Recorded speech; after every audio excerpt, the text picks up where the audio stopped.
Bonjour, deuxième séance du chapitre suite réelle. Dans cette deuxième séance, on va voir les notions de suite minorée et suite majorée. On va voir qu'est-ce que ça veut dire une suite minorée, qu'est-ce que ça veut dire une suite majorée. Commençons par une activité. Première question, on considère la suite UN définie par U0 égale à moins 1 et pour tout entier naturel n, un plus 1 égale 1 tiers un plus 2. Montrer par récurrence que pour tout entier naturel n, un est inférieur ou égal à 3. Deuxième question, soit Vn, la suite définie par Vn égale exponentielle n plus 2n plus 3. Montrer que pour tout entier naturel n, Vn est supérieur ou égal à 4. Voici l'énoncé de cette activité. Commençons par la première question. On a la suite un, par quoi elle est définie. On vous donne son premier terme u0 et une relation de récurrence un plus 1 en fonction du un. La question, on va montrer que un est inférieur ou égal à 3 pour tout entier naturel n. Et on va montrer ça à l'aide d'un raisonnement par récurrence. Rappelons d'abord les étapes qu'on doit suivre pour faire une démonstration par récurrence. Le raisonnement par récurrence contient 3 étapes. Je vais rappeler rapidement. Première étape, ce qu'on veut montrer, on va l'appeler Pn, une propriété Pn. Je parle dans le cas général. Comme par ici, en particulier dans cette activité, Pn, c'est un inférieur ou égal à 3. La première étape, il faut vérifier que Pn est vrai pour le premier entier, le plus petit entier de l'ensemble sur lequel la suite est définie.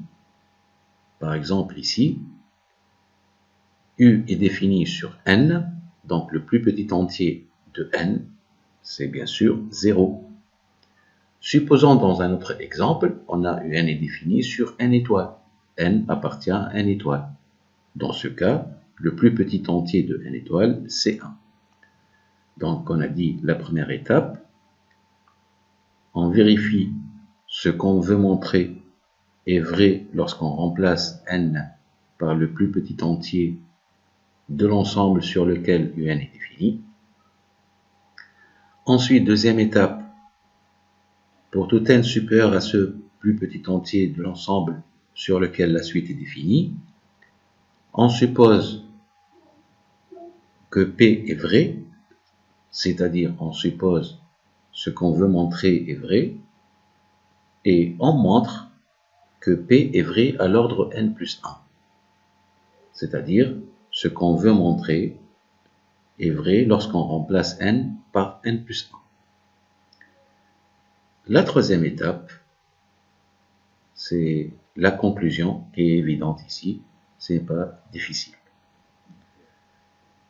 Appliquons ces 3 étapes sur la suite un. Donc on a dit pour n égale le plus petit entier de n c'est 0, donc pour n égale à 0, on va vérifier tout simplement que u0 est inférieur à 3. Et d'après les données de l'exercice, on a u0 égale à moins 1.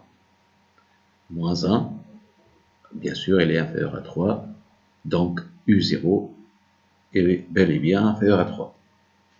C'est simple. Deuxième étape, pour tout n supérieur à 0, on a dit 0 dans ce cas.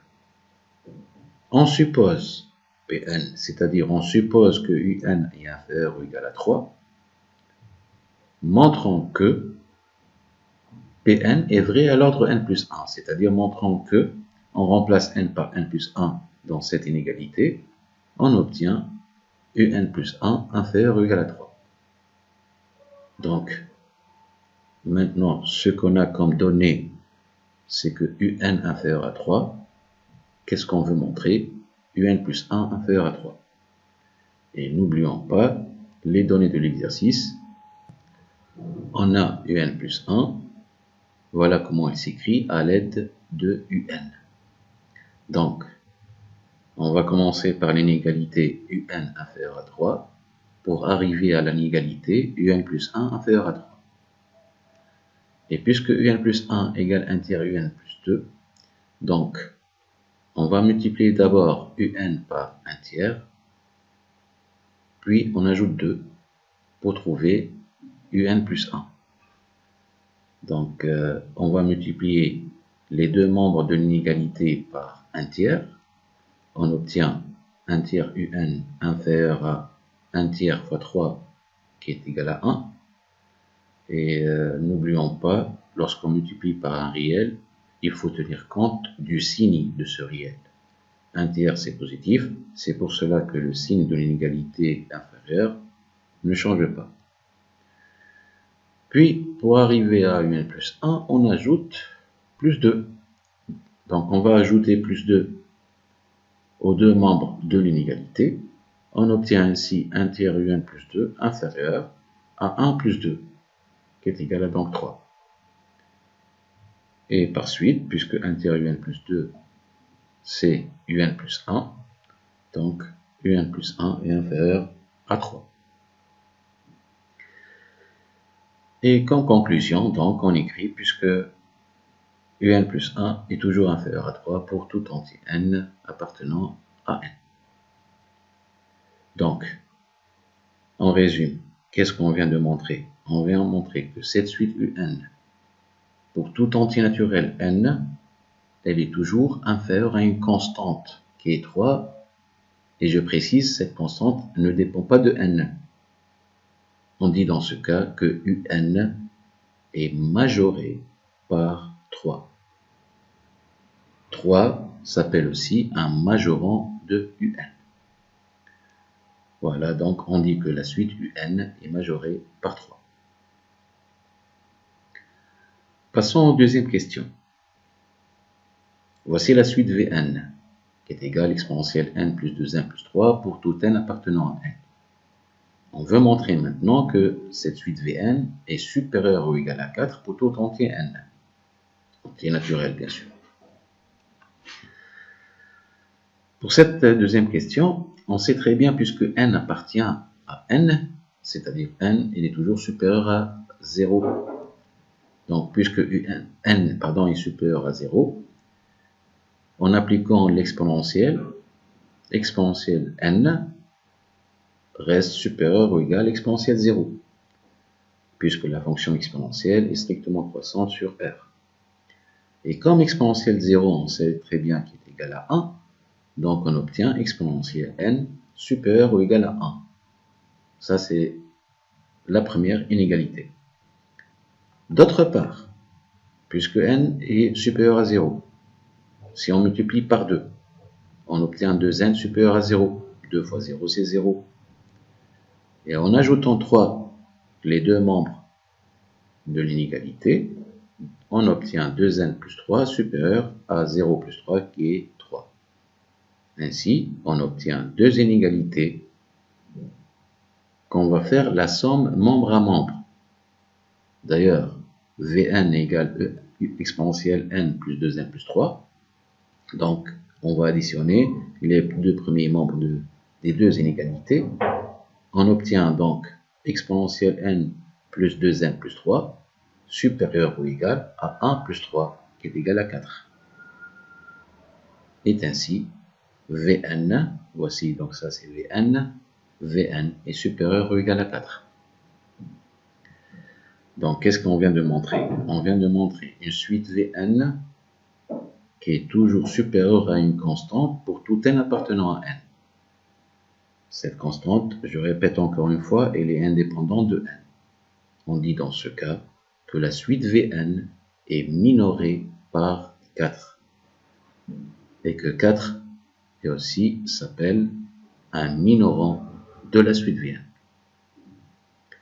Voilà, donc on dit que la suite Vn est minorée par 4. Dans le cas général, par définition, si on prend une suite Un qui est définie à partir d'un certain rang n0, un entier naturel n0, On dit que UN est majoré s'il existe un réel grand M indépendant de N, tel que UN est inférieur ou égal à grand M et inférieur à cette constante. La suite UN est dite minorée si on peut trouver s'il existe un réel petit m, une constante indépendante de n aussi, tel que dans ce cas, UN est supérieur ou égal à petit m. Et on dit une suite est bornée si elle est majorée et minorée à la fois. Autrement dit, si on peut trouver deux constantes, petit m et grand M par exemple, telles que UN est encadré par ces deux constantes. Voici donc la définition qu'il faut la retenir. Comme application, on va prendre un exemple de suite, U, voici comment elle est définie. U0 égale 1, UN plus 1 égale 2N plus 1 sur UN plus 2. Et la question, on veut montrer que U, autrement dit, on veut montrer que la suite U est bornée par 1 et 2. Ou encore, il faut montrer que la suite U, ou bien UN, est encadrée par 1 et 2. Donc voilà, on va montrer que UN est encadré par 1 et 2. Comment on va montrer cet encadrement? On va utiliser le raisonnement par récurrence. 3 étapes à suivre comme tout à l'heure. Première étape, pour n égale à 0, puisqu'on travaille dans n, donc le plus petit élément de n c'est 0. Est-ce que U0 est compris entre 1 et 2? Oui, c'est évident. Puisque U0, on vous donne qu'il est égal à 1, et 1, il est supérieur ou égal à 1 et inférieur ou égal à 2. Donc U0 est comprise entre 1 et 2. Deuxième étape, pour tout n supérieur ou égal à 0, on va supposer que UN encadré par 1 et 2, montrant qu'elle est vraie lorsqu'on remplace n par n plus 1, c'est-à-dire montrant que UN plus 1 est aussi encadré par 1 et 2. Pour faire la démonstration ici, pour montrer que UN plus 1 est comprise entre 1 et 2, on va partager cet encadrement en deux inégalités. On va montrer d'abord que UN plus 1 est supérieur à 1, d'une part, et d'autre part, on va montrer que UN plus 1 est inférieur ou égal à 2. Commençons par UN plus 1, pourquoi elle est supérieure à 1? Et généralement, pour comparer deux réels, l'une des méthodes qu'on peut utiliser, on peut étudier le signe de leur différence. C'est-à-dire, si on calcule UN plus 1 moins 1, et on trouve qu'il est positif, donc on a montré que UN plus 1 est supérieur à 1. Voilà, c'est pour cela, on va calculer donc UN plus 1 moins 1, sachant que UN plus 1, voici à quoi égal 2 UN plus 1 sur UN plus 2. On a remplacé par sa valeur. On a réduit au même dénominateur l'étape suivante. On simplifie les calculs. Et attention aux fautes de signe et aux fautes de calcul. N'oubliez pas ici le signe moins, c'est devant le trait de la fraction. Donc on obtient moins UN moins 2 ici. Et on simplifie. De UN moins UN, on obtient UN. 1 moins 2, c'est moins 1. On obtient finalement ce rapport, ce quotient, UN moins 1 sur UN plus 2. On a besoin de son signe. Et généralement, pour trouver le signe d'un quotient, il faut étudier le signe du numérateur et le signe du dénominateur. Or, UN moins 1, puisque UN, on a montré que UN est supérieur à 1. Donc, UN moins 1 doit être positif. D'autre part, UN, puisqu'elle est encadrée entre 1 et 2, donc elle est strictement positive. En ajoutant 2, ça reste aussi strictement positif. En appliquant les règles de signe, plus sur plus, donc on obtient positif. La différence UN plus 1 moins 1 est positif, et par suite UN plus 1 est supérieur à Voici la première partie de cet encadrement. C'est de la même manière maintenant qu'on va montrer que un plus 1 est inférieur à 2. On va calculer la différence un plus 1 moins 2 et on doit montrer qu'il est négatif dans ce cas. La même chose, donc voici le calcul. On réduit même dénominateur, on simplifie le calcul. N'oublie pas ici on va développer 2un plus 2 fois 2, on obtient 4, avec le signe moins, les signes changent. Après simplification, on obtient ce quotient. On va étudier son signe. Déjà, on a dit que le dénominateur un plus 2 est strictement positif, d'après ce qu'on a fait précédemment. Et comme moins 3 est un réel strictement négatif, moins par plus, ça reste moins, c'est négatif. un plus 1 moins 2 est négatif, donc un plus 1 est inférieur à 2. D'après ces deux inégalités, d'une part un plus 1 supérieur à 1 et d'autre part un plus 1 est inférieur à 2, on obtient ainsi donc la démonstration pourquoi un plus 1 comprise entre 1 et 2.